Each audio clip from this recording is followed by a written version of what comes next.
Now we shall see the next kind of time deposit called reinvestment deposit. This reinvestment deposit is being called by various banks in various names. Some banks call it as reinvestment deposit, some banks call it as cumulative deposit, some banks call it as Kamadhenu deposit. And this is also another kind of fixed deposit. So what is the difference between fixed deposit and reinvestment deposit? It's a very important difference and a very, very useful difference, which all of you should know, and this may be asked in the exam, or even it is very useful in your day-to-day life. Suppose somebody comes to the bank. Normally people don't know the difference between fixed deposit and reinvestment deposit. They only know fixed deposit. So a husband and wife will come to the bank and say, sir, we want to open a fixed deposit for 10 lakhs for 5 years. So the fixed deposit officer opens a fixed deposit. And the husband says, I will come after 10 years and I will take the money. I will come after the 5 years, which is the period of the deposit, and take the money.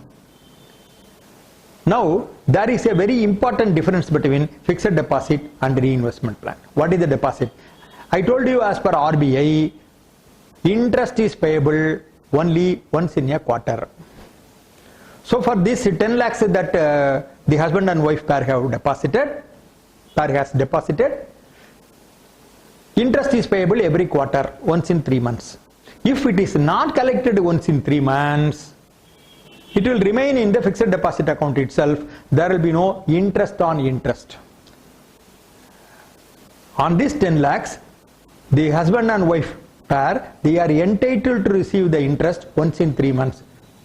Suppose they receive the invest and keep it in some other deposit, or reinvest the money, the same money again in fixed deposit, they will get interest on interest. But if they don't withdraw, they will not get the interest on interest. Under fixed deposit scheme of all banks, normally the interest on interest is not paid.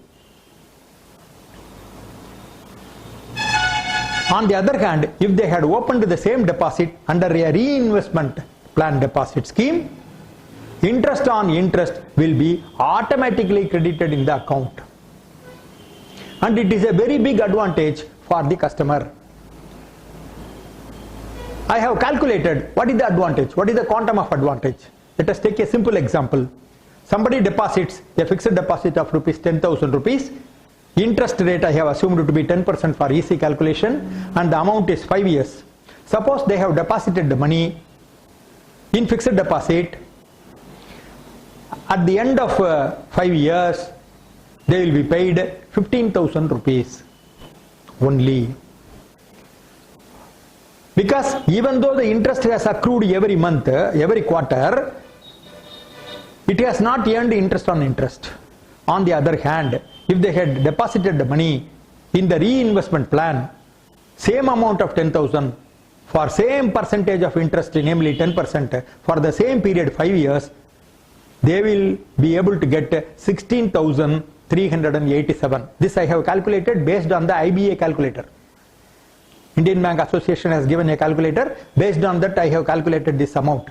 Now you look at the difference. The difference is 1,387 rupees on 10,000. Suppose it's going to be 1 lakh, it is going to be 13,000. If it is going to be 10 lakhs, it is going to be 1,38,700.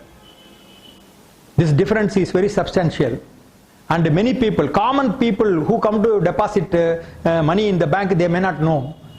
But as a frontline officer who is in charge of the fixed deposit scheme, you should enlighten the customer and ask him to open reinvestment plan so that interest on interest he will be able to get.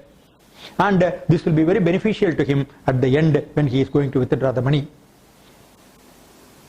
Next is, this another important point is that banks call it by different names. Some banks call it as, I told you, Kamadhenu deposit. Some banks call it as reinvestment. Some banks call it a cumulative deposit. Each bank has got its own name. So to find out the name of the deposit and deposit. And if you have some substantial money to be deposited and for a longer period, don't go and simply say fixed deposit. You go and say that deposit which will earn interest on interest, because at the end of the period you will be substantially richer in the second type of deposit than in the first type of deposit. An important point you should remember under the reinvestment plan deposit is that it is also another kind of fixed deposit, and all your entitlements under the fixed deposit are also available here. For example, in fixed deposit, you can go for premature withdrawal, you can go for loan on deposit, and all these two facilities are available here also. All the rules, regulations, advantages that are applicable to fixed deposit will also apply here because it is another kind of fixed deposit. So you don't have to worry whether I will get a loan on deposit in case of necessity if I invest the amount in reinvestment deposit. You will get all the advantages that are available to fixed deposit will automatically be available under reinvestment scheme also because this is another kind of fixed deposit.